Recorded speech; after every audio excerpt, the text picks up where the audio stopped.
You're very pro Bitcoin. Do you feel that crypto is here to stay and it is a good asset to hold on to, or are you still a little bit unsure these days? So now that we're seeing that so many problems are happening in the formal world's economy, do you think crypto will be back? When you're saving those fake dollars, this will still be here. Yeah. Or those fake ETFs or those fake stocks. Don't save money. Don't save government money because they're corrupt as hell, as you know. Yeah. Save God's money. So what I do is I'll borrow, let's say, $20 million. The cash flow buys this. But oh, I made this much this month.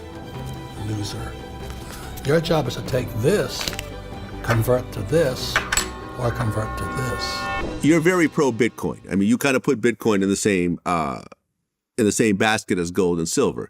And, you know, when you looked at what happened, like, for example, FTX, and you look at the manipulation that has happened in crypto, you know, the pump and dumps and everything else like that.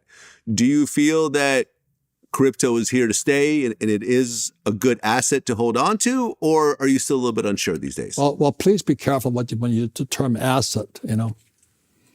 The thing with Bitcoin is this, it's like anything. It's not when you sell, it's when you buy it. You know, my rich dad, your profit is made when you buy, not when you sell. I don't sell any of my properties. I sell nothing because then I have capital gains tax. Right. So with Bitcoin, it went up to 20,000 and I watched it drop down to, I think, 1,000, let's say. At that point, it became a technical trade. There's fundamental investing and technical trading. When I saw that thing start climbing back up, I said, I watched it at 6. And I said, I think 6 is the number. So I backed up the truck on 6,000. So today, I think Bitcoin is what, 20,000? Yeah, Bitcoin's at 23,000 now, but it got as high as 60,000 at one point. Yeah, but I don't buy at 60. Right. So anyway, I bought it at 6, and I bought a whole pile of it. Same as I buy gold all the time.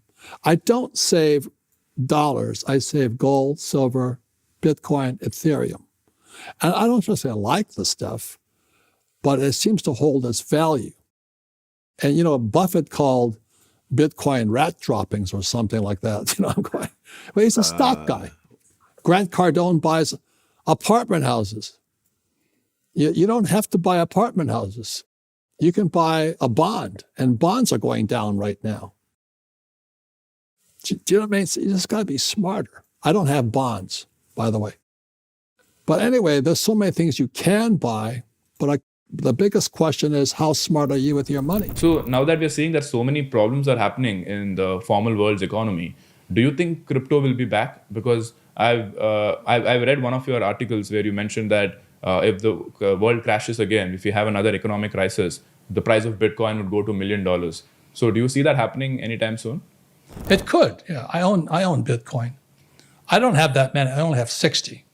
Okay. How many Bitcoins do you own, if you can share? Huh? How many Bitcoins do you own? I just told you, 60. 60 Bitcoins. Yeah, not many. That's a lot, but okay.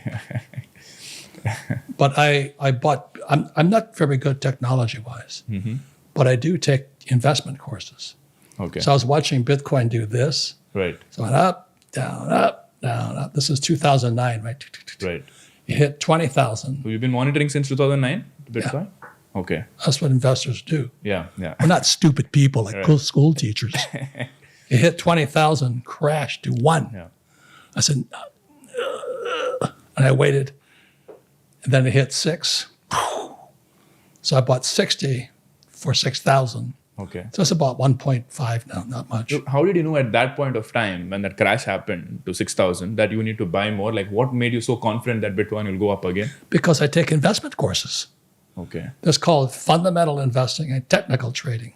Okay. Technical, most investors are technical. They're watching the market go up and down, up and down, up and down. Right. So they use options, they use shorts, all this other. Warren Buffett is not technical. Warren Buffett is fundamental. Correct. George Soros is technical.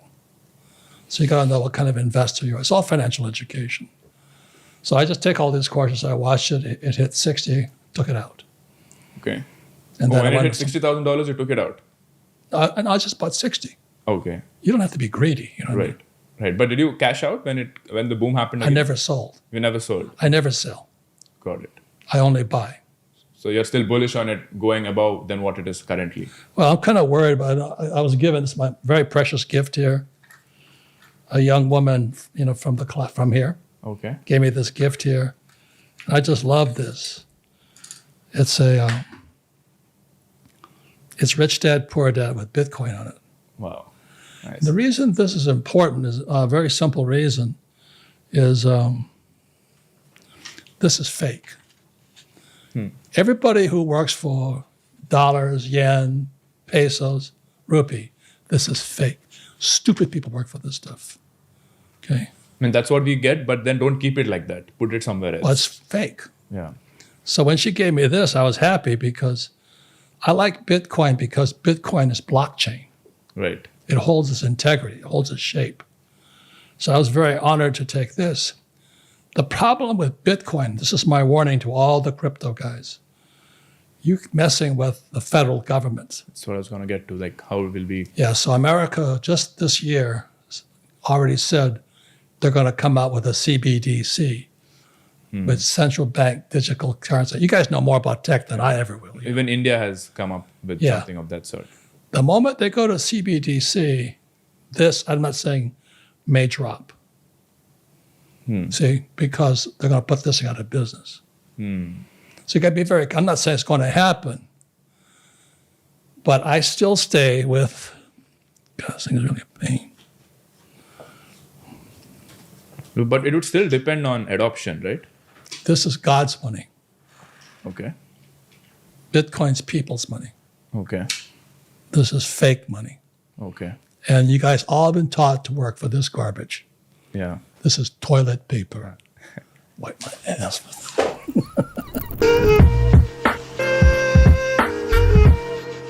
There's three kinds of money today that you guys got to be aware of. One is God's money, and God's money is gold and silver. So this is silver, and this is gold. The reason I brought it is most people don't know what it looks like. And then there's government money, which is fiat currency, which is the dollar, the yen, the peso, the euro, the yuan. Yeah. Fake. And everybody's working hard for it. It's like eating fake food or drinking fake water. That's why people are getting sick financially, because they're working for fake money. Yeah. Okay. And then there's fake assets, which was another part of the fake millennial, the fake generation series. But the reason I brought this here is most people haven't seen it. This here is real silver, plata. Okay. That's what it looks like. And so in 1972, and this here is gold. Yeah. This is God's money. This is what God's money looks like. Yeah. The reason I call it God's money is you can't fake it. You know, you can fake it with a fake ETF, like a gold ETF or a silver, which I don't touch because it smells as bad as the guys that printed that crap. You know what I mean? Jesus. But this is real money. So you look at this here. When I first started buying that, that was $1.40. Yeah. Today, that's $16. And this here is oro, gold. And the reason we brought it in is most people haven't seen or touched. This is real. This is God's money. Why did I say it's God's money? Because it was here when the earth was created. Yeah. And it'll be here when we're all dead and gone. When you're saving those fake dollars, this will still be here. Yeah. Or those fake ETFs or those fake stocks. So this here is called the green box. There's 500 of these little tubes like this. Wow. 500 coins in here. And this is one, which is worth more. Which one's worth more? The gold. Yeah, this is worth more than all that. Now the reason I say this is because for your generation, this could be the biggest opportunity you'll ever see. I'm not making any commissions on this stuff. Yeah, of course. But if you look at what happened with the fake central bank, see the purpose of the central bank or the Fed or all, you know, the Japanese, the Bank of Japan or the European Central Bank, they pump out fake money. The purpose of central banks like the Fed is to protect the banks, not you. They're a criminal operation as far as I'm concerned. You're going to find that most of my talks is about the Fed. So I would recommend you guys buy this stuff. Yeah. Don't save money. Don't save government money, because they're corrupt as hell, as you know. Yeah. Save God's money. So what I do is I'll borrow, let's say, $20 million. The cash flow buys this. Right. So you're using government printed money for your own assets, To buy this. and then the income from the assets you convert into gold. Yes. This is God's money. God put it here. God put this, I'm not religious, but I'm just, okay. And this here was put by God. This here is to be flushed down the toilet. And that's what they're doing with it. But oh, I made this much this month. Loser. Your job is to take this, convert to this, or convert to this. Not to brag, but I own tons of this. How much? How I much? own the mines. You own the mines. I'm a capitalist. Right. I bought the biggest gold mine in America last Wow. July. It's in Utah. So you're literally mining your own gold. Amen. Amen. I found religion. I'm gonna put an altar there, and You found religion. What gold is your I'll religion? put every religion is in there. You can be Buddhist, Shinto, Catholic, Protestant, Muslim. I don't care. Just worship at the altar of gold. No, but you want to get back to this.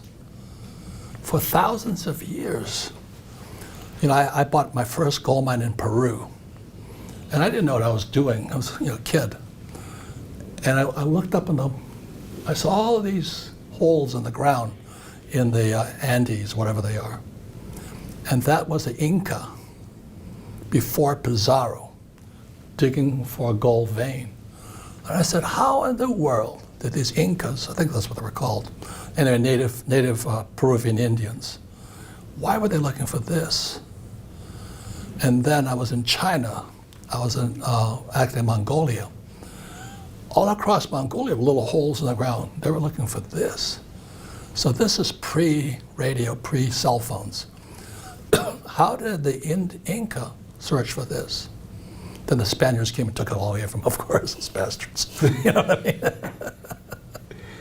And in Mongolia, there was a place called the Checkerboard. Little holes in the ground. And these Mongolians, with Genghis Khan was around, they were digging for this stuff. Mm-hmm.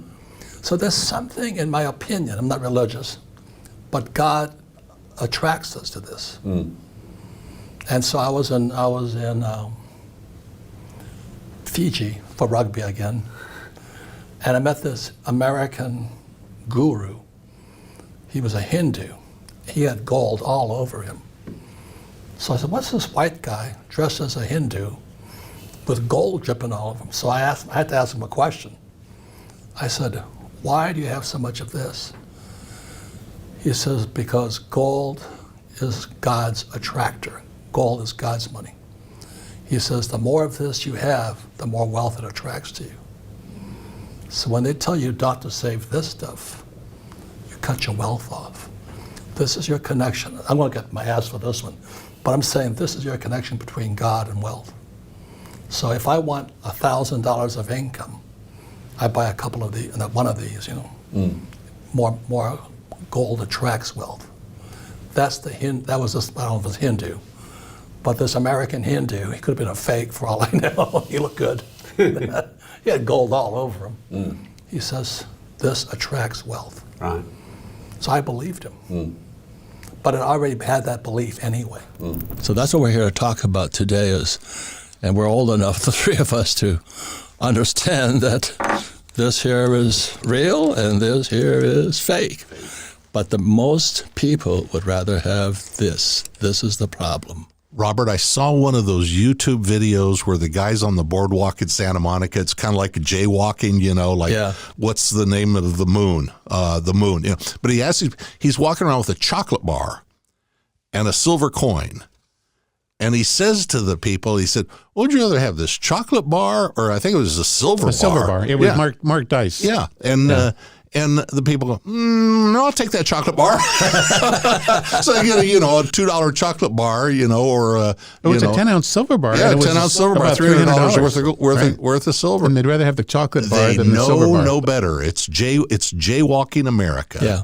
And I'll say this again. It's the most important lesson. Poor people don't know the difference between real money and fake money. And that is what it comes down to. So it was in 71, this used to be a silver certificate. Now it's a Federal Reserve IOU. It used to be backed by gold up to, this was 64, excuse me, it was silver. And then in 71, Nixon took the gold out of it.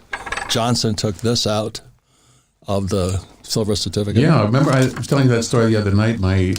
I remember in 1964, where we're sitting around the TV, Johnson came on and said, silver has become too valuable to be used as money. And just as I'm sitting here, my dad said, that son of a bitch. They're going to take the silver out and they're going to leave us this garbage coins. Yeah. And he didn't really understand it, but he got it. And from that point on, he saved silver coins to where he had about $8,000 worth by the time he cashed them in 1980. Yeah. And I was in South Carolina where I have a home. And this guy said that his father ran the theater. And his father said they're just yanking out all the silver coins. The lesson, again, is poor people don't know the difference between real money and fake money. And that's why in Rich Dad, Poor Dad, I said the rich don't work for money because it's fake.